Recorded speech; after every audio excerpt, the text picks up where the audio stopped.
months ago, I had my first show, and it was an experience I'm never gonna forget, and maybe not for obvious reasons. Stress, anxiety, it's gonna get canceled. How do you even promote a show? I thought I'm not gonna be able to speak a word out of my mouth. I don't wanna feel embarrassed. Well, I wanted it to be an experience to remember. And it was one. Hello you guys. Welcome to another weekly episode on this channel. We're gonna make this intro pretty short because there's a lot to cover and I don't want to talk too much. If you've noticed the little gap that we had between the episodes, that was because of two very silly reasons. One, remember that I was in Italy? Well, I forgot my phone in the apartment in Rome. I know, but thankfully there was someone there that was able to ship it, so I had to wait till the phone arrived to film everything. Two, I had COVID. How very 2020 of me. But I'm feeling all better and I'm very grateful for that. So here we are today. If you are new to this channel, please do subscribe to stay updated on our weekly episodes for singers and creators like you who want to step up their game and get better at their content creation and artistry. So, story time. Hi, my name is Doreen. I'm a singer and I live in Los Angeles. A few months back, I had the decision to reach out to my team to have a request to put to action one of my first goals as an artist. My first show. Came a time in my career that I noticed that I'm not doing the thing that I truly love most about this career, which is performing live. I worked so hard on my social media and growing my audience that I simply forgot the thing that I love doing most. You'll find yourself a lot in that situation when you start promoting yourself. You can feel like you've forgotten sometimes, simply because you're so occupied with so many other things. I wanted to create more live opportunities for myself and open my first ticket show. It started with thinking big, thinking how many people can we even bring? What venue should we book? How are we gonna promote it? Professionals should we hire to make it all work? And what is even the budget? And the more we went, the further it seemed like the show is gonna be scheduled. And all I wanted in the first place is to be on stage at my own show, perform, have a good time. Bigger shows can always be planned and always be in mind, but I didn't want to wait 6 months to have this show. So I offered my team that we simply book a date, open ticket sales, and see how it goes. I think every performer has this fear that literally no one is gonna show up to their show. I remember one of the first time I was on a stage in LA was in one of those artist lineup nights where you have a few performers performing. So I was one of them, and the audience consisted of 7 people, 5 who were my friends and 2 who were the next performer and his girlfriend.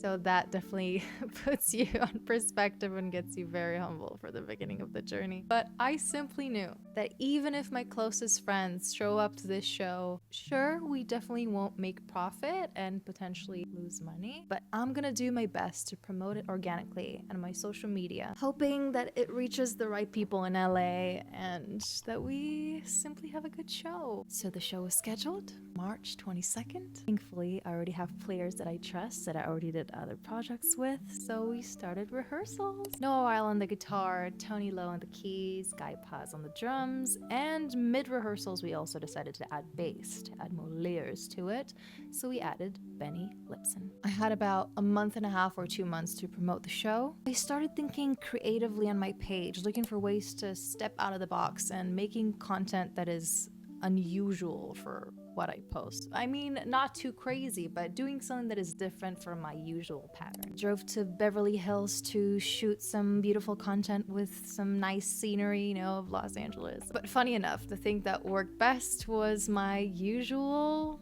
little shtick, my coffee covers where I sing while I make my coffee. The only thing I changed was I started the video and ended the video by saying a few words that promote the show, which, by the way, stepping out of the story time for a little second, for you guys who are content creators and you're trying out, different content than what you're usually posting, it makes sense that you'll see a big difference in the engagement of it or the reach of it, because the algorithm is used to a certain pattern of yours, and when you change it, it takes a little time. So don't be discouraged if your new content that you're creating is reaching less people. Just remember that the key is consistency, so don't let that ruin your creativity. Back to the story. Ticket sales in the beginning were a little slow, and my team wasn't sure what venue to book. We can't have it too small, but almost kind of worse. We can't have it too big. I just wanted something cozy, something that gives like a nice vibe, this nice atmosphere, maybe old Hollywood vibes, some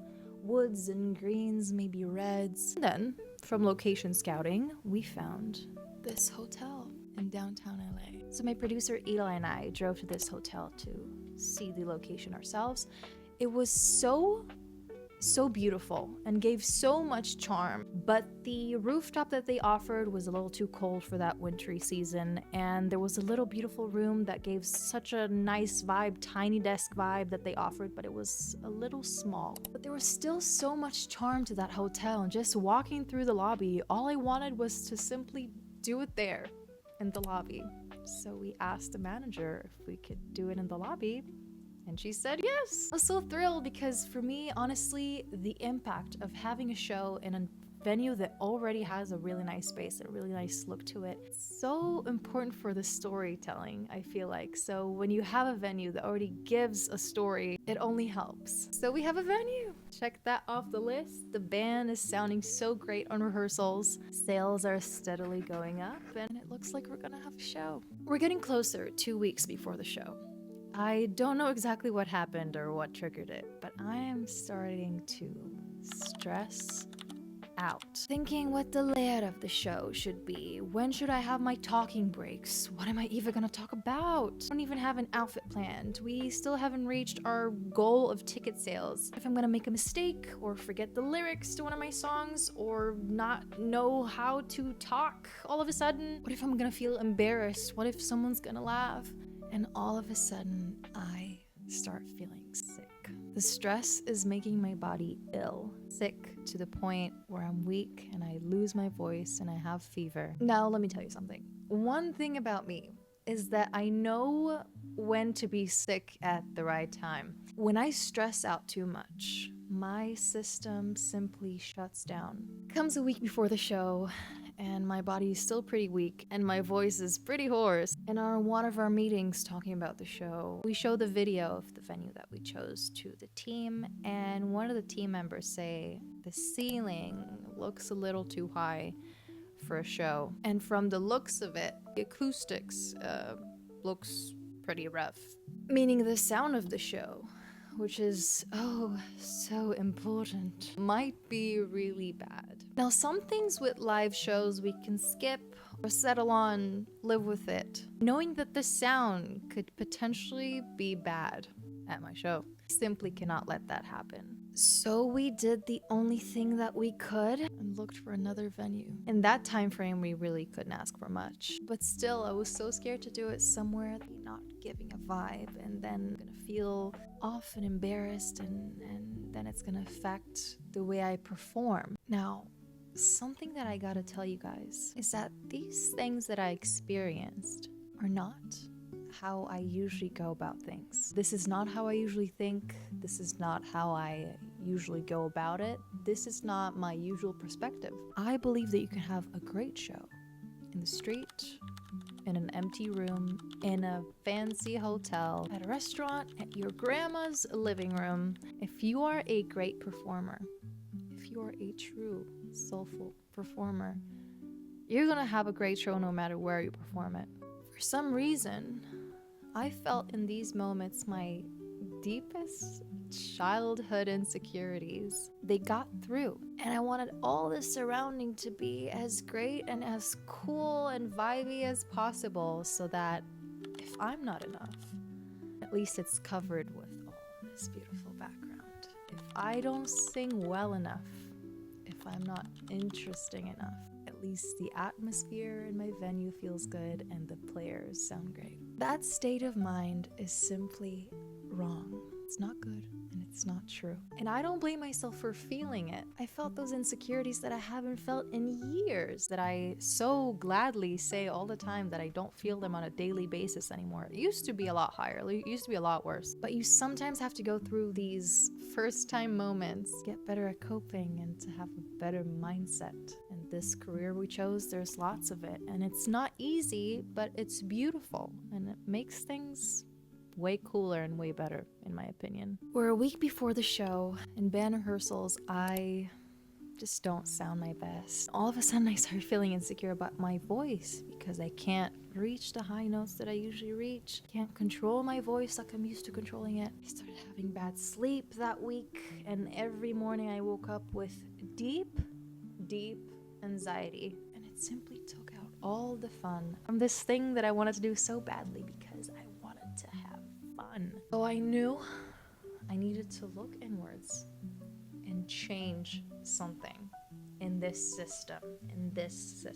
So I took a pen and a notebook, and I walked barefoot on the grass in my backyard and laid my whole body on the grass. And when I felt calm enough, I flipped around, opened my notebook, and I don't remember exactly what I wrote, but it was something in the lines of, why did I even decide to do this show?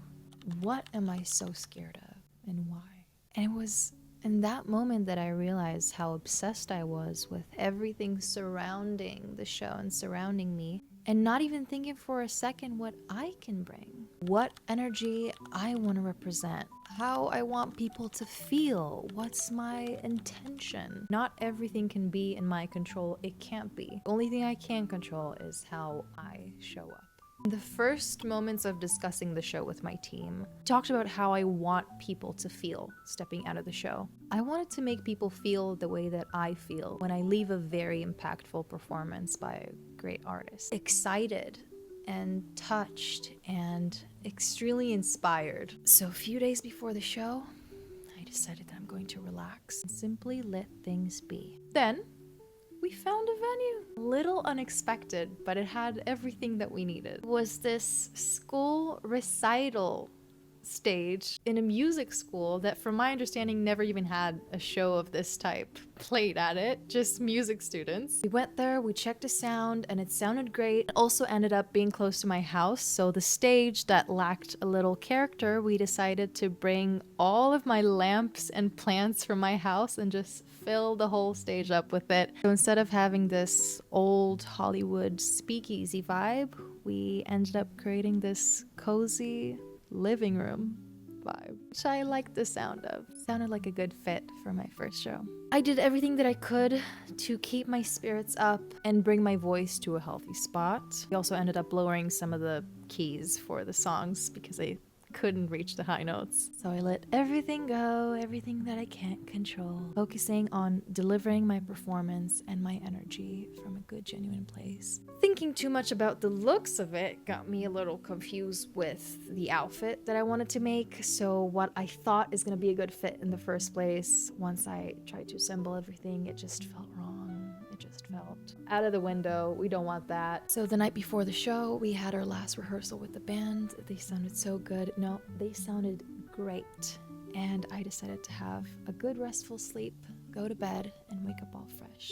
I woke up in the morning stressed, yeah, but it felt that it's from a better, healthier place. Oh, I was excited. I ended up going to the mall with an open mind, and I found the perfect outfit. Initially thought about something completely different, but that was before I had the right mindset. And then once I got there, I simply saw it because all I wanted was to pizzazz on stage with a beautiful, feminine, flowy outfit, something that just felt natural to me but still had some glam in it. And I also thought that being barefoot is gonna be a good idea, so that's what I did. My brother flew in from New York, and that got me so excited. Just to have him there was the best time. A day after, we also went skiing. Let's put that aside. He helped everyone to move things and to do everything while I was, making my notes back home and preparing for hair and makeup. And then it was time to start getting ready. Definitely strong butterflies at this point. I also got some flower deliveries from loved ones that couldn't make it. You feel so loved, so I was super, super excited about that. An hour and a half before the doors opened for the audience, I went to the venue, making sure everything sounds good. And not gonna lie, I started stressing out a little bit when I got there because things were not so organized yet. The stage was almost done. Things were not looking quite assembled yet, but I was like, Doreen, I'm gonna do my best to, Make sure that you're on top of things. Make sure that things are, the way that they're supposed to be, helping people out with, just organizing it. But I'm not going to let it stress me out. I'm not going to let it, and 2 hours before the show, you're not going to start stressing out about how it looks right now. I was stressing out just a little bit, but not too much. Doors opened. People are arriving. And I did this little thing that I like to call bubble up. I'm not gonna lie, I was pretty stressed out at this point. If any, I was peak stressing at this point, sitting like this on the floor of the stage, right by my drum set, and the curtain was closed, so the audience actually couldn't see me. So there's a little curtain binder that is separating from me and the audience, so I can hear them. They can't see me. I know they're there. All I'm doing is memorizing my lines, going over parts of songs that I might forget for some reason. I don't know, new parts that we added. And I'm also giving myself a little pep talk, some kind words to help me cope. And then it was time. We all got in our places. I looked around. Good show, good show. Everyone looked so good. And then it was time to open the curtains. I sat on a stool in the middle of the stage. The crowd cheered as the curtains opened. We started playing the first song of the show, my favorite song, Hey Girl by Steven Sanchez. A little interesting choice to start a show with a song that is not mine, but it just felt right. And the show started, and that was fun, entertaining. I didn't forget my lines. I sang with intention. The whole show was recorded, so we even have one of the live performances. Hey Girl, we have it on Spotify, so go check it out. I'll put it in the link down below. People laughed when I told jokes. People cheered when I said encouraging things. Some cried for my songs and the personal things that I shared. And we finished the show by dancing and singing all together. People were singing along, and the band was so flawless in my opinion. My team did such a good job in making this show just memorable. I truly felt like I enjoyed every moment of it. Now I want to talk about something super important that happened in that space. It felt like there wasn't me on stage and I'm what mattered in the show. It felt like it wasn't centered around admiration, if it makes sense. I didn't feel like the essence of it was, look at me, but it was almost like the space was one. We all had this shared experience that we went through together. And I was just super grateful that I had the power to bring that.